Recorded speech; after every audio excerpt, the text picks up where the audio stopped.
Good morning, my friends. Today we are going to explore the world of folk art in paintings and using some dogs and cats because I thought that would be a little fun to do. First, I'm going to give you a definition of what, quote, folk art is. Artistic works as painting, sculpture, basketry, and utensils produced typically in cultural isolation by untrained and often anonymous artists or by artisans of varying degrees of skill and marked by such attributes as highly decorative design, bright bold colors, flattened perspective, strong forms and simple arrangements, and there's an immediacy of meaning. So basically, these people are unskilled, pretty much like us. They have been in isolation, pretty much like us. I say isolation. They might be, living on an island somewhere or kind of in the backwoods. They're not formally trained. They don't have access to formal training. They have varying skills. And it's just from practicing. And a lot of them will use materials that are on hand. Maybe a big piece of wood or a piece of bark. Or in our instance, I actually used a paper bag today. Highly decorative design. So we've got the black and white checks here. We've got bright, bold colors. We have flattened perspective. This dog right here, you see all four legs. You see the tail, you see the ear. It's flat. That dog is flat. There's no three-dimensional qualities to him or form. Simple arrangements. You might have a dog, and sky at the top, grass at the bottom. Very, very simple. And you know exactly what it is, okay? So we're talking simple shapes, bright colors. This one is a little bit, I've taken it as a little bit step further, okay, and we're going to get into that. But if you look at the shapes, and that's what we're going to do first, we're going to look at just shapes in general to get you thinking. And I keep looking out my window because I've got a big dog that wants to dig in my grass. So let's look at some pictures here first. Turn this iPad off, move you over here. Okay, so when we're looking at these shapes, you see right off the bat, what shapes do you see? You see a rectangle. You see long, skinny rectangles. Okay. This is a square right here that makes up the dog's neck. And this is kind of like another rectangle, or it could be more pointed like a triangle, right? If we look at this cat, same thing. You have a rectangle for the body. You have kind of a square for the head. Pointy ears. A curly C shape for the tail. And these long legs. Now our flattened image, it's not showing the haunch of the dog and the belly here and the leg behind it. Remember, it's that flattened perspective that makes it so cute and quirky. So we're looking at shapes. Look at these. I love these cats. That's where I got my inspiration. This cat right here, let's take this orange one. It's a big old upside down U. It's a point. It's a triangle.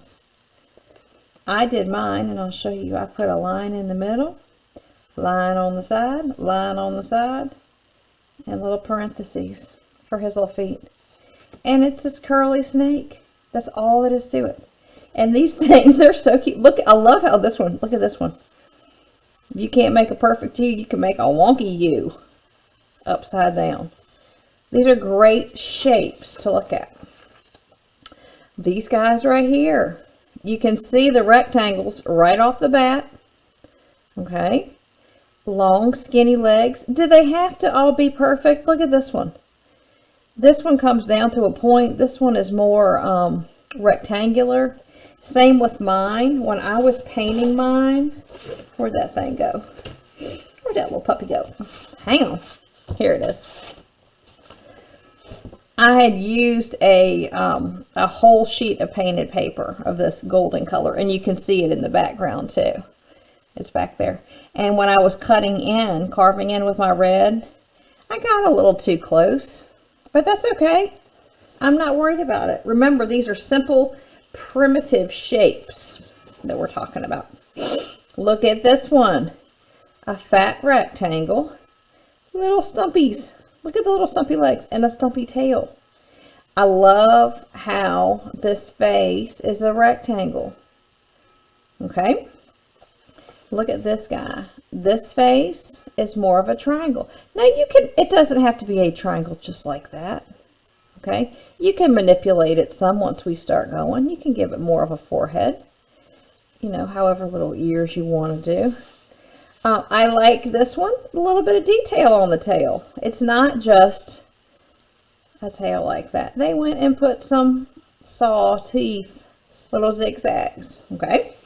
So we are looking at shapes. We're looking at flat shapes. Let's see. I printed off, just so you could do this at home. Let's say you said, I want to do a folk art painting of my dog. Well, you most certainly can. So what I did, here's a good one. This is a lab puppy. And if you were to do this, we were going to draw it out either on your painted paper layer or just on a white sheet or even a canvas. Think of it. We're going to make a rectangle. Okay. From this this edge of the rectangle, or this edge, is going to be the chest of the dog. Okay. So you can come up and make another box. Okay, you could make a U. You could put another box on here. Okay, we're looking at shapes. That's all we're looking at. And this looks very, it doesn't look as folky as I would like it to. You could put a triangle ear. I wouldn't worry with the little details yet. You could come in here. Put the legs in. I know you're going to want to do it so precise, but you don't have to. It's folk art. So there is a lab shape. Rectangle. Remember, you're going to come up with the chest. Try not to do this. If here's your rectangle, don't come over here with the neck. That reminds me of what my little kindergartners would do. The dogs really don't have, you know, that step right there. It kind of comes right up from their chest. Okay, and the best way to do this is Google some pictures. Look at pictures of dogs. You could even print some out like I did. This is a Jack Russell. And I thought, okay, he's a little bit different. His legs are shorter, but we have the same thing. If you wanted to make your rectangle a little bit more narrow at the bottom end, you can, because their belly does go in. All right, we're not paying that much attention to details. Okay, legs. You can tell it's a little Jack Russell with his little tail going up. This head, look at the shape. Goes up. You could even do a triangle, kind of a piece of pizza right there. Remember, you can move it around a little bit when you start to paint. If your dog was if you wanted a dog sitting, I thought this was pretty cool. I pulled this one out.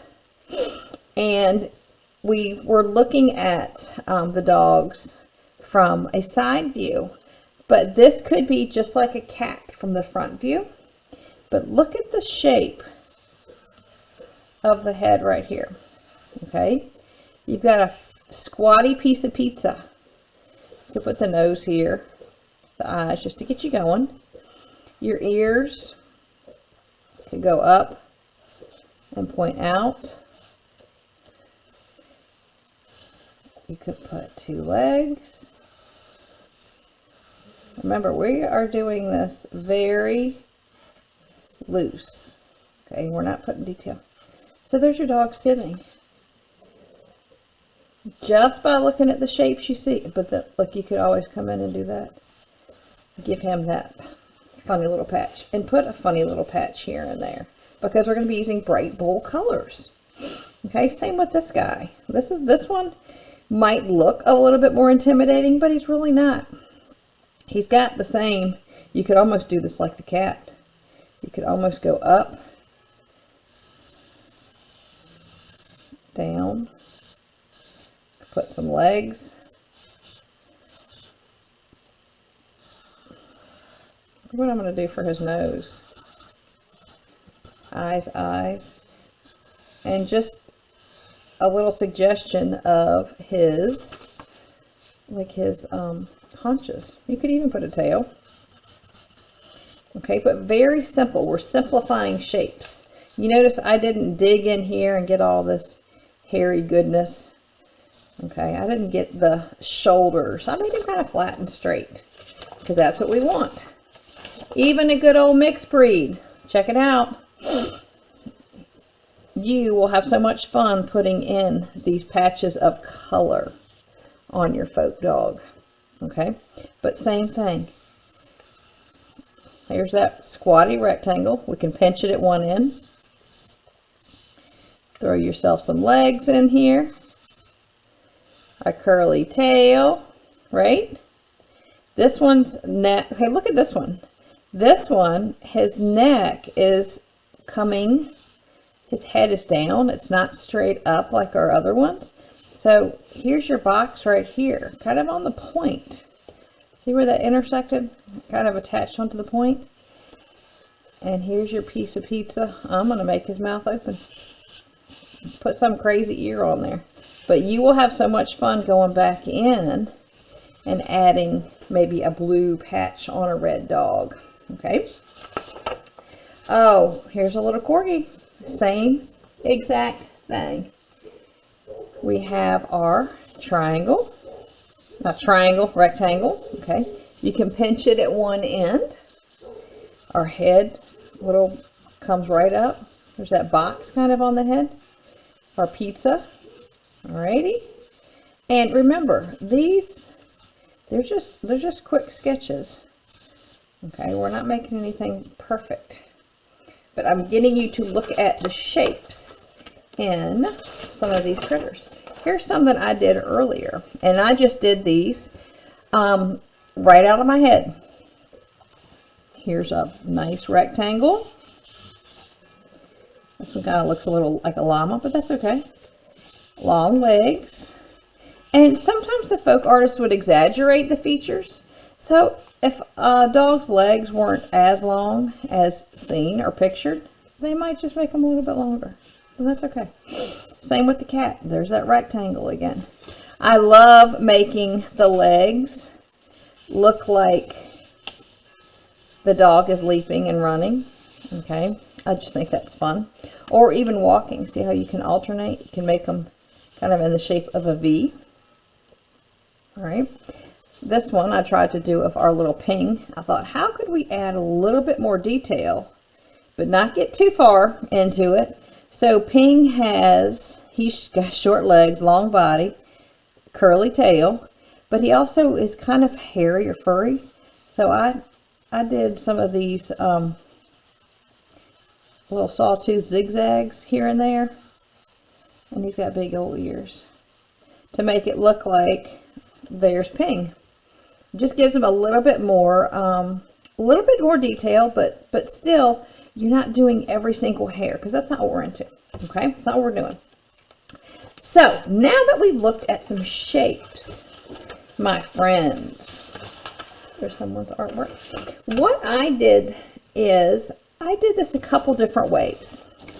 Well, there's a lot of ways you can attack it, but what I did is this first one that I showed you, I had a piece of painted paper, and this is what it looked like. It was actually a painted bag, because I decided, well, I'm going to be very primitive and use what I have on hand.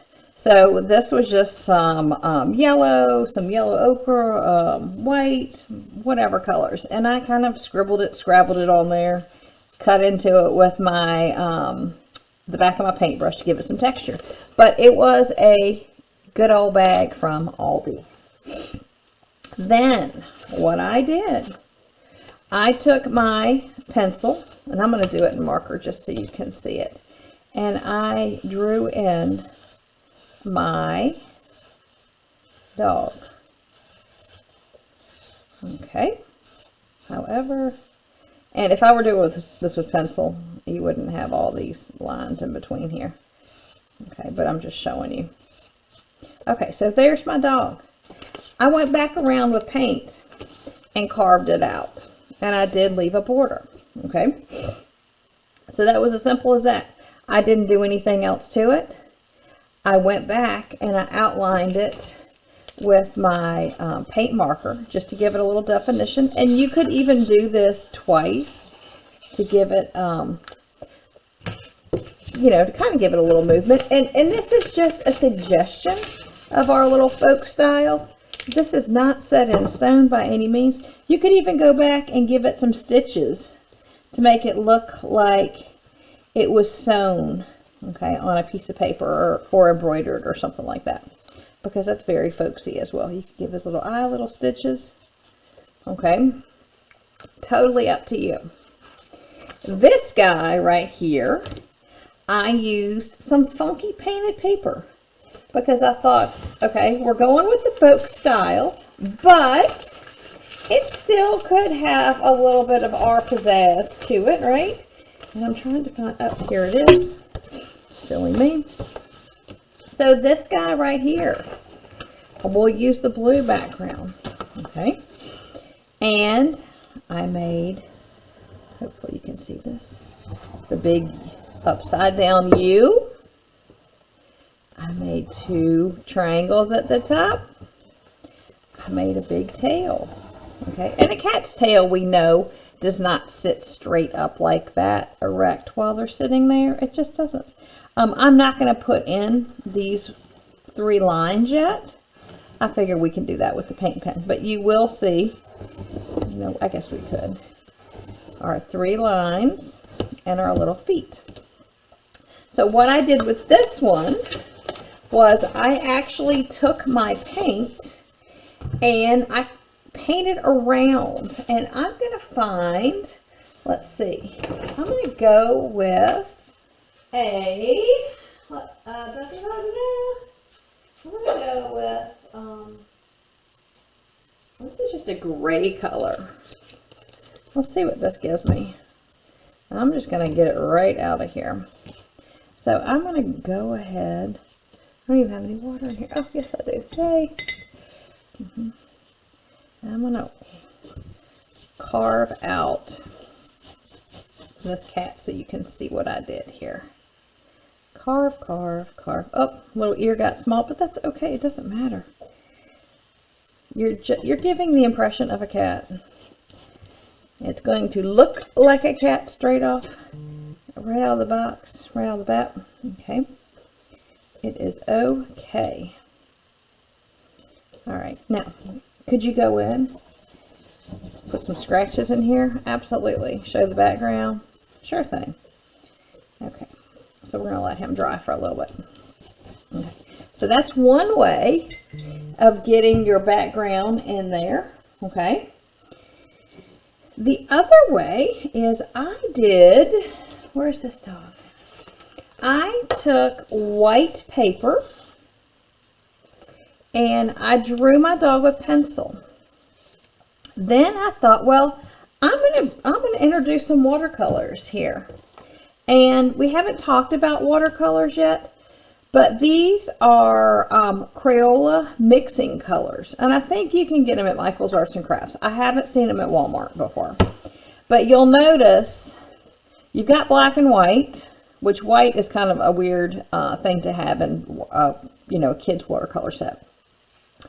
But you have this dark blue purple. You've got this lighter cyan blue. You've got 2 yellows, an orange and magenta. So that magenta, yellow, and cyan are basically like your printer colors. And they're there for a reason, because you can mix these. I don't know if you can see that green right here. But you take your yellow and your blue and you mix them when they're wet, and they make a glorious green, like a lime green. The more yellow you add, the more limey it gets. Same with there's no red. But when you mix this magenta with the orange, you will get a true red. So these are a lot of fun, especially if you have kids. Some of mine at school are a little muddy because they think you should be mixing them in here. That's not the case. But anyway, I used magenta straight out of here. I just thought, well, that would be fun, you know. Let's use some watercolor today. So I painted the inside of my dog. I left his eye white just so I could, you know, utilize the white paper. I used acrylic paint to cut around just like we did for the cat, okay? I did leave a border because I thought, I love those black and white checks. Those black and white checks just kind of scream folk art to me for some reason. I'm not really sure why, but they just do. I also used, and I'm not sure if you all have one of these, but this is a flat brush, and the flat brushes are great for being able to make those little straight line checks. If you were to take that big fluffy watercolor brush and try and make little precise checks all around the outside, it would be maddening. So all you do is just take it and basically drag it right off the edge. Okay, so this is a fun brush to have, and I think I bought them a pack at Michael's. It was just a variety pack because I'm hard on brushes, so I do buy them often. So you could go around it that way. What I love is going back with these paint pens, and since this is your folk art piece, you know, you don't have to, make sure that's dry, you don't have to do it exactly. Okay, black, come on. It doesn't have to be perfect. I'll flip this around and see if it's any better. You can flip the tips around. I think I told you that last time. I think this one's just an older one. You can go around. You can put the stitches on. Okay. There's a little eye in here. Little face. When I was doing the cat, let's go back to the cat. When I was doing the cat, I was taking the white one. Now I came out here with all these markers and they have all disappeared on me. Oh, here we go. I was taking the white paint marker and just making little dashes on him to give him some fur, which I thought was so cute. And it's still kind of keeping with this, you know, this folk art theme. We're doing simple shapes, simple lines. You know, we know what it is. I also outlined him with the black, and then I also went around with the white because this is our folk art rendition, okay? These old artisans, you know, backwoods people don't have paint markers. They wouldn't be doing this. Same with these fun little whiskers. I made a whisker and I kind of pulled out. Let's see if I can find a marker here to show you. I made a whisker and pulled out and like put a dot on the end. I was like, that's just kind of cute. It's different. You know, you could put eyelashes on these. Okay, totally up to you. You could outline the insides of the ears. Heck, you could go back with a totally different color paint marker. Oops, that was black. I meant to grab pink. You know, add another color in. Okay, totally up to you. My other idea that I had was, you know, I'm a fan of this printed bubble wrap. It always surfaces. It always surfaces. Why couldn't you draw your little dog right onto, let's see if you can see that a little bit better, right onto the surface of your painted bubble wrap? Or even better, you could rip it out and collage it, which I would love to do as well. I have collaged some of these before. Ripping out the shapes and sticking them down with the matte medium. That would be fun. But if you were to do this on here, you know, draw your shapes and then cut around it, just like we did with this guy adding a, you know, a background color of paint. This dog reminds me of that Martha Speaks on PBS for some reason every time I see her. Here's a cat that I did, and this one was just standing up instead of sitting. So I pretty much took a dog body that we did and made it into a cat. But look, we have long legs, long tail, and pointy ears. This is super easy. You could even do the dog this way. Watch this. I just thought about this. So make it into a cat and then turn it into a dog with a muzzle. There you go. Oh, I got you all excited now, don't I? This one, this is the same cat that I did because I was going to just paint it, but you all don't need to see me sit there and paint. It's a big U, right? You've got two pointy points, triangles, one line in the middle, one on the side, one on the other side, your parentheses, and then your tail. Okay, however you want to do your eyes. You might make little foci eyes that look just like little little closed eyes, little Jenny dog eyes. That's fine. Those are cute too. Let's see what else. But it's all about looking at the shapes of these animals. Okay, and I'm going to show you a couple more on my iPad that I wanted to share with you. But it's all about looking at the shapes. Like I said, we're into shapes now, and not, these are just some that I found on Pinterest, okay? And this is very folksy. You've got, look at the patterns. This one has little dots, and I love the little hearts. This was on an old letter from 1947. Look at the leaves. You all are very capable of making leaves. We've done leaves before. But here you have your rectangle, your kind of rectangle square going up, another rectangle, some points, some long lines, and a wonky tail. Big deal. You can do that. This one, here's that piece of pizza. Remember like the little Jack Russell we did? You could even just pull the body down like a hill and do kind of an upper body portrait. There it is, although he looks sad. This one, same thing. This one's got more detail. Very primitive. You know your curve of your land does not actually look like that, or your trees. But you know that that's what it's supposed to be.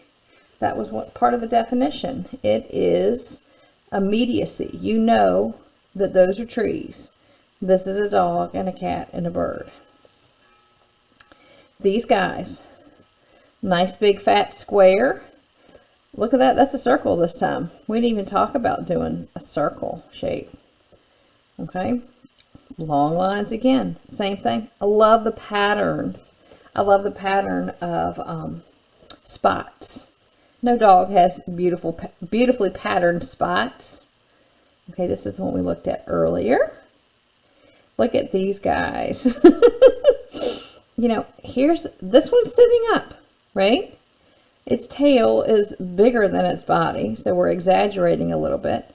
But look, it's still the same rectangle. Whether it is, sideways or a cat sitting up and down. This one has got more detail, but you can get into more detail once you start playing with these shapes. Look at real pictures and go in and say, how could I make a hunch? How could I add that on? But keep it simple. Try and be simple. I love this. Look at these faces. Here's that U again for the cat. Here's another U for the cat. This looks like a long cucumber.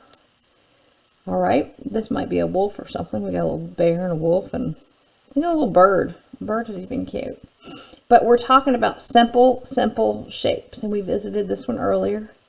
I love this one. He's like looking like, hey, what's going on? And look at the whiskers. They made cheeks. Why couldn't you put cheeks on these? Why couldn't you take it and put big old red cheeks? Sure. Why not? Look at these whiskers. You know they're whiskers, but cat whiskers don't shoot out of the side of their face, but you know what it is. Here's some more. Look at this. What if you did a piece of crazy painted paper and then you went back with stripes of a different color? And colors, really, you could pick anything you wanted to. Folk art used bright, bold colors. It's flat color. Remember, we're not drawing whiskers everywhere. And we looked at these guys. This looks like some of our painted paper, collaged. Okay, but we're looking at shapes. I love these. This is an artist. Her name is Tracy Ann Finley, and I actually have one of her monster sculptures.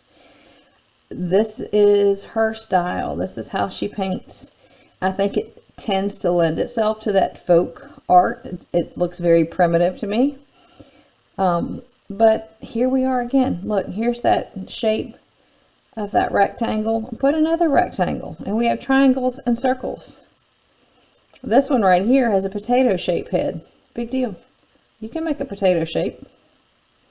I love these. This is Tracy Ann Finley again. I love her stylized cats. She makes the U, brings the points down, goes across. She puts that muzzle of the cat in, which is a rectangle, and those two football shaped eyes. This is so cute. I love this. And look, the dogs are the same thing. Rectangle, another rectangle, your skinny one, and your points. I just think they are so funny. So, where to start? I think I would, if I were you, I would get some good old white paper. Get your phone out. Pull up dog images.